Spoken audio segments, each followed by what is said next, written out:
আসসালামু আলাইকুম। একটা কমন প্রশ্ন তোমাদের যে হচ্ছে ভাই এক্সট্রা ইনফোটা আমি কীভাবে পড়বো বা এক্সট্রা ইনফো আমি বায়োলজির ক্ষেত্রে ফিজিক্স কেমিস্ট্রির ক্ষেত্রে কীভাবে পড়বো।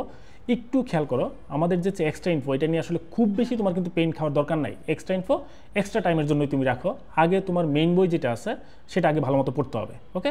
এরপর তুমি হচ্ছে এক্সট্রা রাইটার নিয়ে চিন্তা করবা, এরপর এক্সট্রা রাইটার নিয়ে ভাববা। এখন আসি হচ্ছে কোন রাইটারের ক্ষেত্রে বা হচ্ছে কোন সাবজেক্টের ক্ষেত্রে আমরা এক্সট্রা রাইটার কীভাবে পড়বো। বায়োলজির ক্ষেত্রে যে ব্যাপারটা সেটার ক্ষেত্রে হচ্ছে আমাদের এক্সট্রা ইনফোটা ইম্পর্টেন্ট বেশি। যেমন তুমি যদি হচ্ছে বোটানির ক্ষেত্রে বলো, আমরা মেইন রাইটার হিসেবে আবুল হাসান স্যারের বই পড়তেছি, এরপরে তুমি হচ্ছে এক্সট্রা রাইটার হিসেবে আজিবুর স্যারের বই পড়তে পারো। জুলজির ক্ষেত্রে আমরা মেইন রাইটার হিসেবে আজমল স্যারের বই পড়তেছি, এরপর তুমি হচ্ছে এক্সট্রা রাইটার হিসেবে আলিম স্যার অথবা মাজেদা ম্যাডামের বই পড়তে পারো, ঠিক আছে? তো এটার ক্ষেত্রে তুমি কীভাবে পড়বা, তুমি ধরো হচ্ছে বোটানির কোনো একটা চ্যাপ্টার পড়তেছো আবুল হাসান স্যারের বই থেকে, ওই চ্যাপ্টারটা আবুল হাসান স্যারের বই শেষ করার পরে তুমি আজিবুর স্যার যখন হচ্ছে ওই চ্যাপ্টারটা পড়তেছো, সাপোজ কোষ বিভাজন, তো কোষ বিভাজন তুমি আজিবুর স্যারের বইটা কী পড়বা, শুধুমাত্র এক্সট্রা যে দাগানো লাইনগুলো আছে তুমি সেটা পড়বা।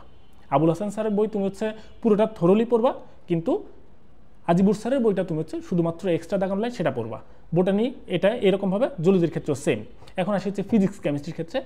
ফিজিক্স এবং কেমিস্ট্রির ক্ষেত্রে আসলে এক্সট্রা রাইটারের যে হচ্ছে ইনফোগুলো সেগুলো আমাদের খুব বেশি ইম্পর্টেন্ট না বা খুব বেশি দরকার পড়ে না, মেইন রাইটারের বইটা পড়লেই এনাফ। তো আমার কী করতে হবে, এক্সট্রা রাইটারের যে অনুশীলনী এমসিকিউ সেগুলো ভালো মতো পড়তে হবে। যেমন কেমিস্ট্রির ক্ষেত্রে তুমি হাজার স্যারের বইয়ের পাশাপাশি কবির স্যারের বইয়ের অনুশীলনী সেটা ভালো মতো শেষ করতে হবে। আবার ফিজিক্সের ক্ষেত্রে হচ্ছে আমির স্যারের বইয়ের পাশাপাশি তপন স্যারের বইয়ের অনুশীলনী সেটা ভালো মতো শেষ করতে হবে।